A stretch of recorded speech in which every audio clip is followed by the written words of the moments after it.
Welcome back to All Hell Can't Stop Us. I am Jeff.cliff.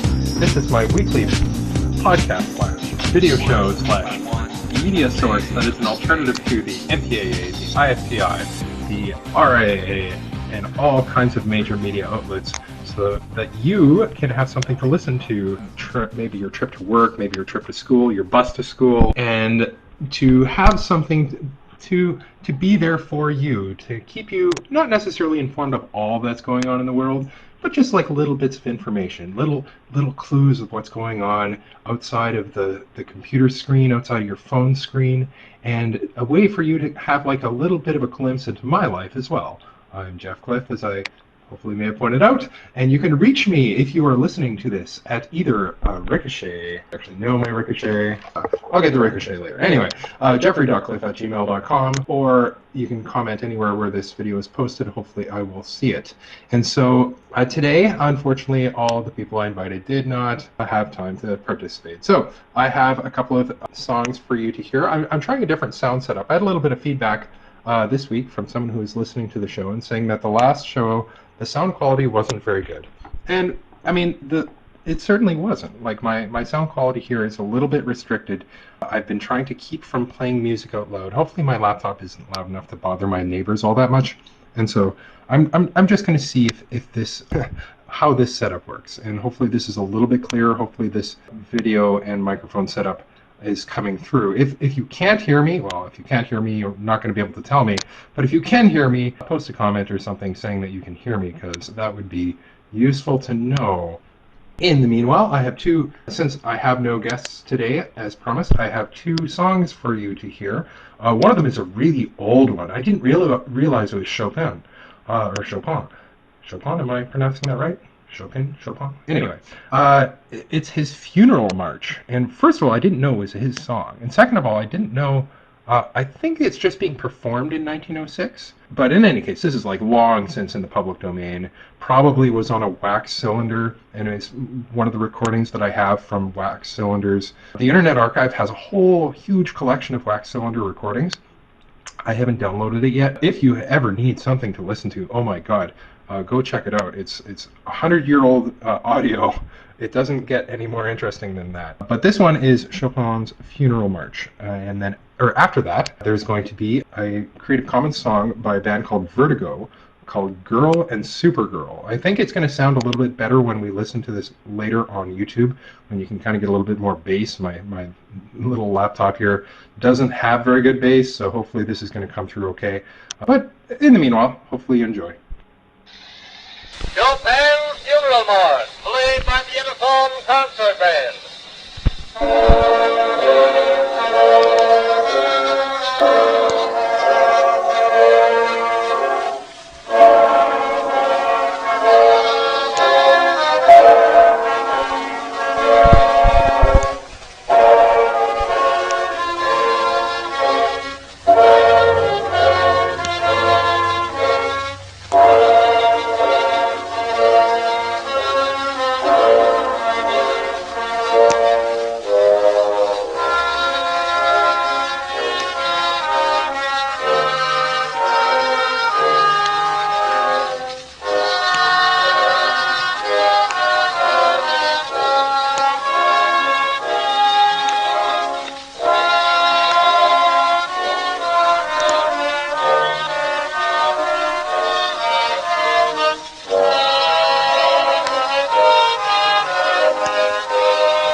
supergirl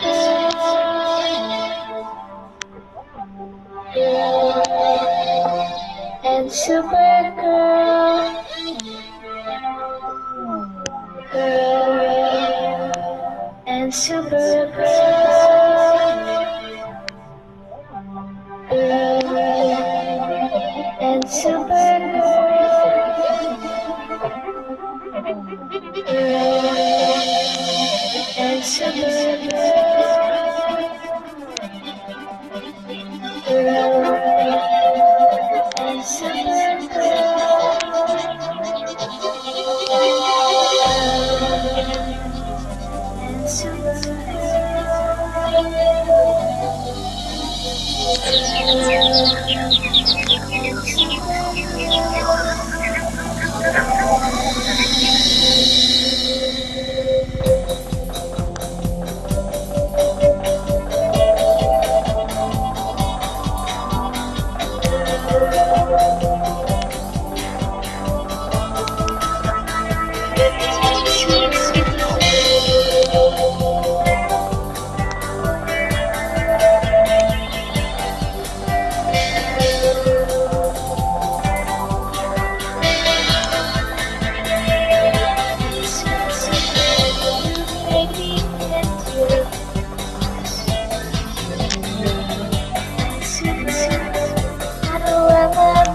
every kind of thing, and soon now I see the monster was you.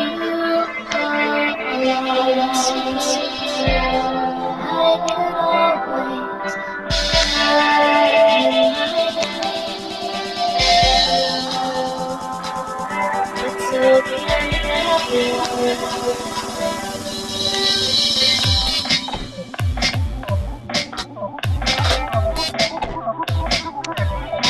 it's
And my laptop locks. Awesome. Right in the middle of the show. I should probably fix that. It's so secure, even I can't use it. Only people who can see it are the NSA.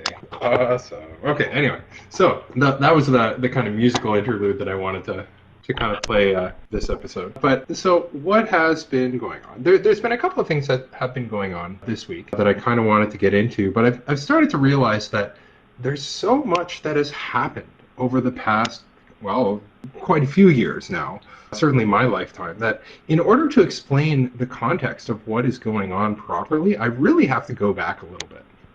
And I really have to go back and describe some of the things that have happened in the past, because one, most people have no idea that they've happened by this point, and two, they really make what has happened and is currently happening make a lot more sense.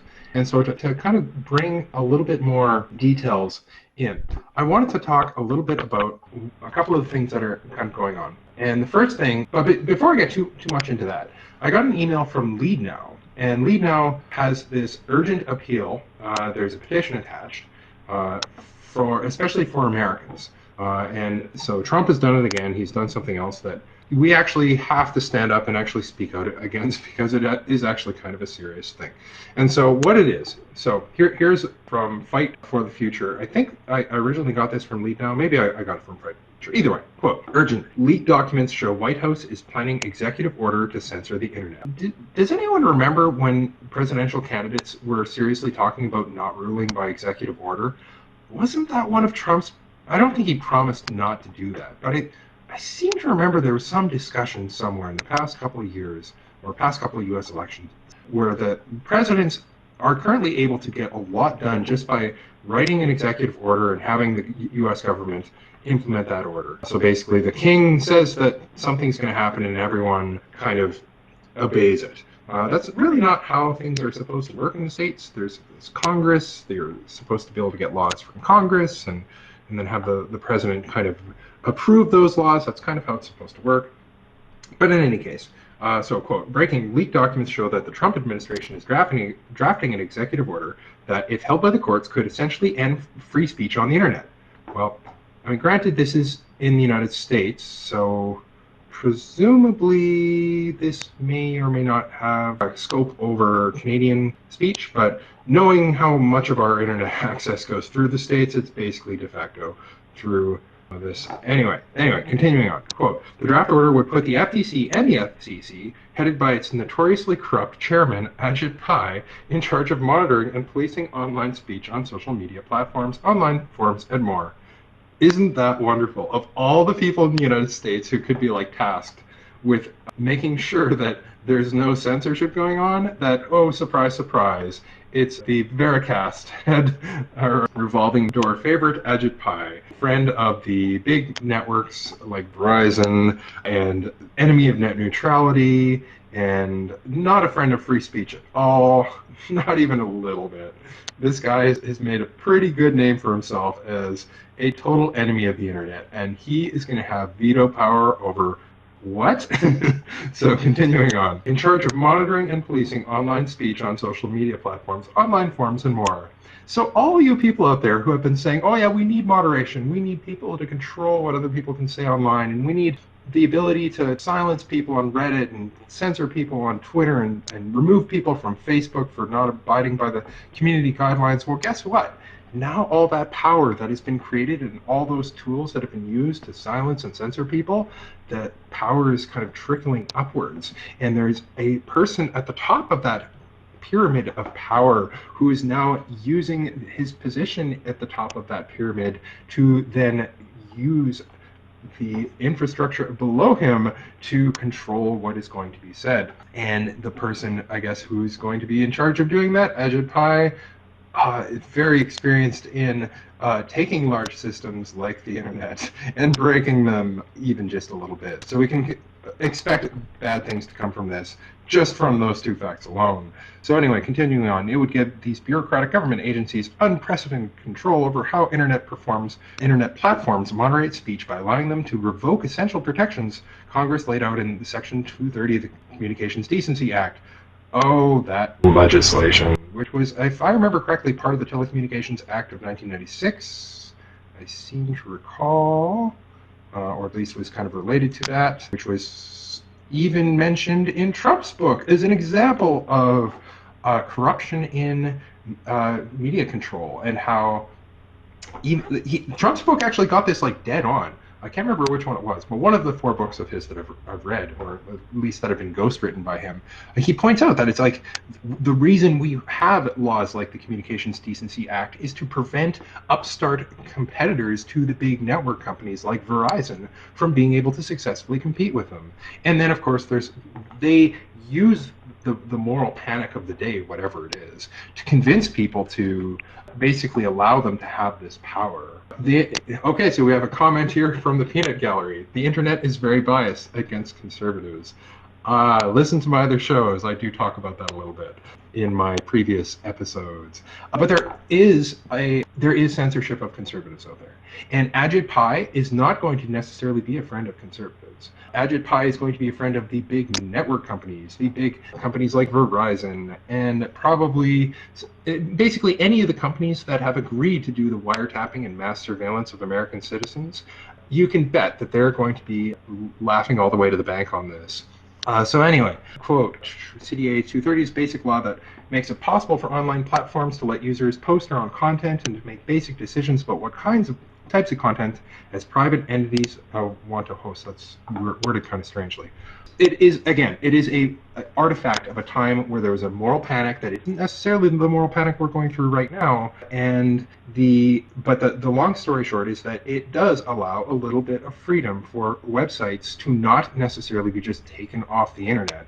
Now, it's not perfect, because we've seen stuff like ICE have taken down websites of groups that they don't necessarily agree with. The RIAA and the MPAA have taken down websites that they don't necessarily agree with. And in some of those cases, these are quite conservative websites, I will point out, or at least conservative libertarian leaning. I won't go into the particular details by name, but you can probably think hard enough and you'll figure it out. In any case, quote, every meme, every social media post, every blog, every user-created video on the internet has been made possible by this crucial free speech protection.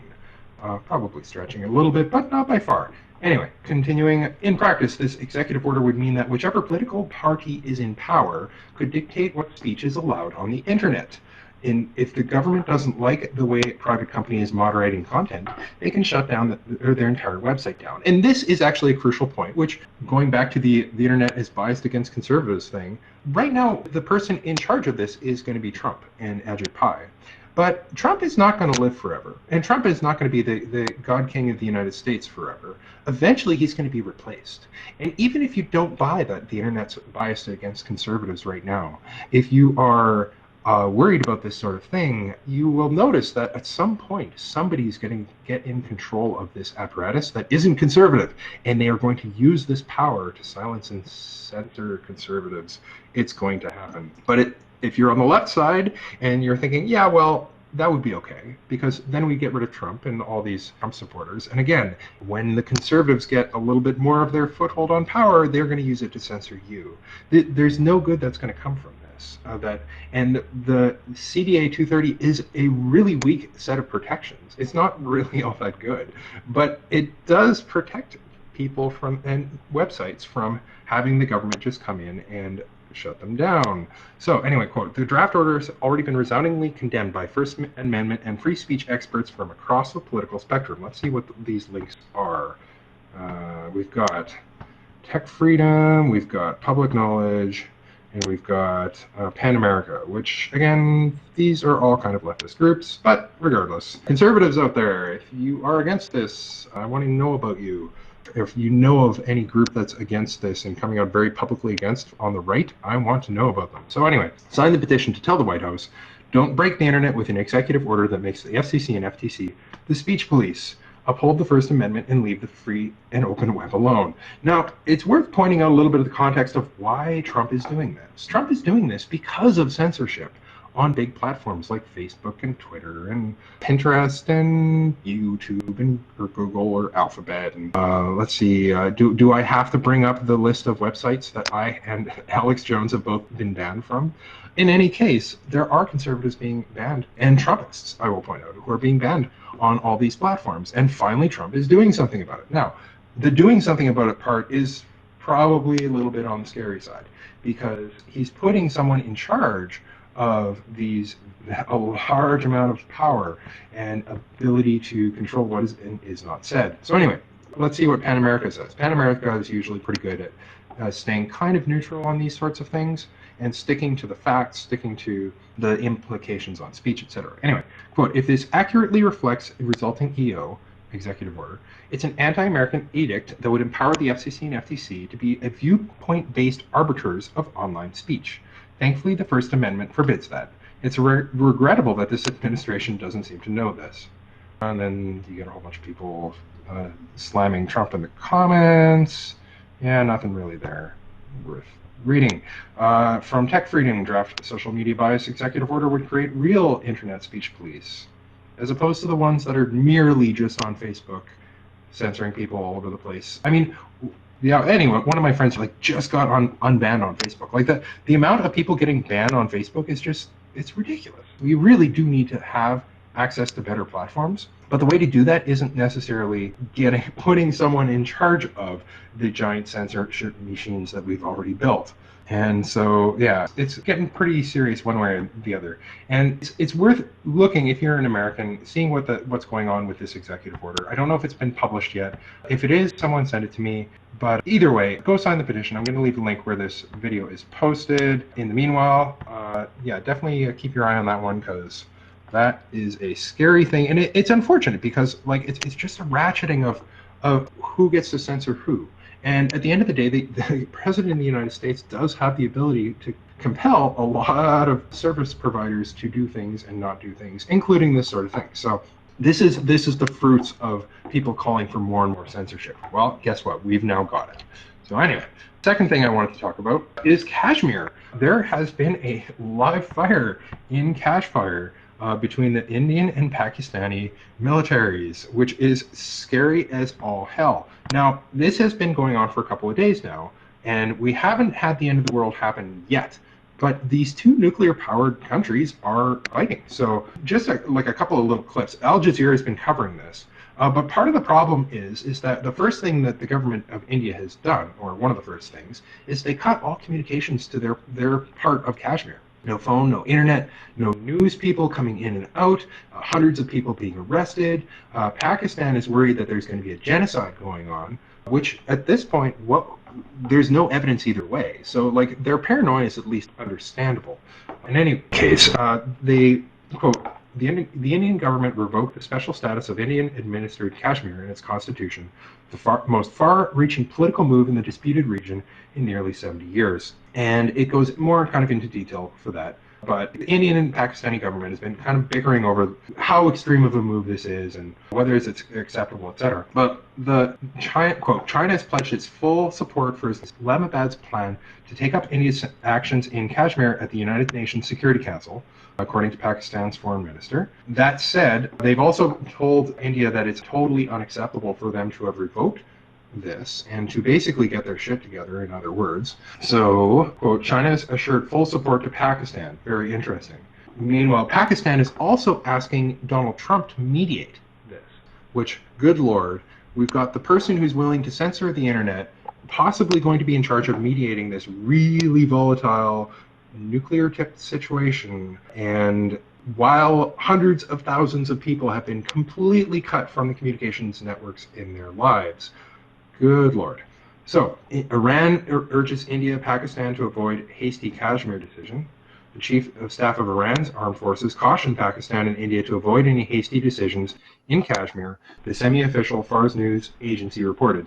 The parties are expected to refrain from any hasty decision on the fate of Kashmir region without regards to people's will, which basically they're saying the revoking of the constitution, the removal of the flag, the removal of the Kashmir region's ability to govern itself independently of the central government in India. That's probably what they're referring to. Let's see what else is going on here in Al Jazeera. According to Zero Hedge, we've got Kashmir lockdown so total that many still don't know that autonomy was revoked.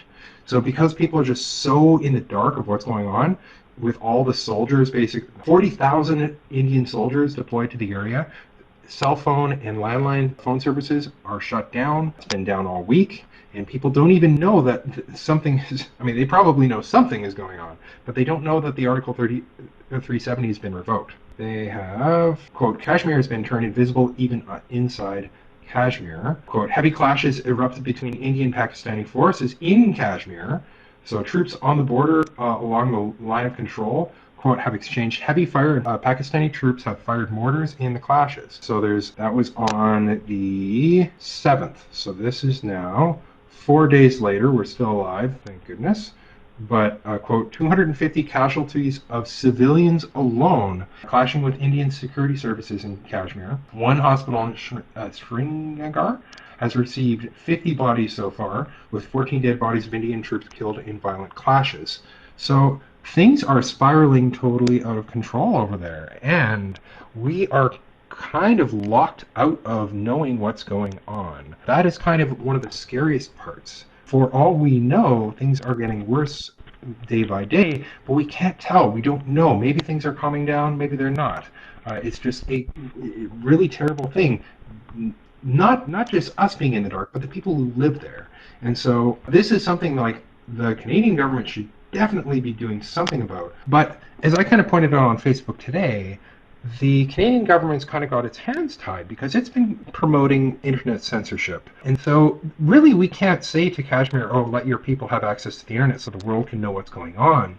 Because all they're going to say is, well, yeah, but Canada wants internet censorship when it suits them. But why should we be any different? And what would we say to that? It's really an unfortunate situation that we've kind of put ourselves in by being so pro-censorship. So, quote, status change will allow Indians to marry girls from Kashmir, which, I mean, on one hand, I'm sure there are probably people on two sides of the line who may be in love and want to marry and that sort of thing. But is that what's going on? Or is this going to be, a wholesale movement of women out of the area from Kashmir to places where they will find, never mind the human trafficking side, which I'm sure that's going to happen too, but just like if you're born in a poor village in Kashmir and suddenly all the women move away, like, is that going to be the sort of thing that happens? So, quote, under Kashmir's previous status, residents of Jammu and Kashmir had exclusive rights to property and state government jobs, amongst other privileges, though women marrying non-residents stood to lose those benefits. So again, there's probably good and bad in this. So, quote, China is seriously concerned about escalating Kashmir's tensions.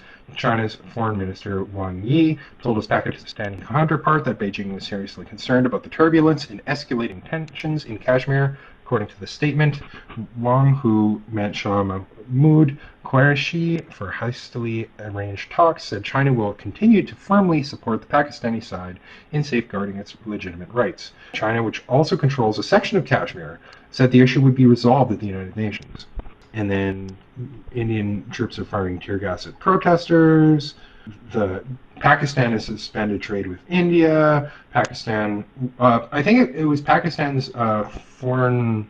They're basically their main diplomat. They hadn't picked one yet, and so they basically haven't picked one. The Indian side has removed their people from the embassy there. Train links were cut a couple days ago. Quote, thousands flee border villages along the line of control. Curfew to be eased for Friday prayers. Thursday, let's see what's going on a little bit more. Turkey's trying to get involved to mediate.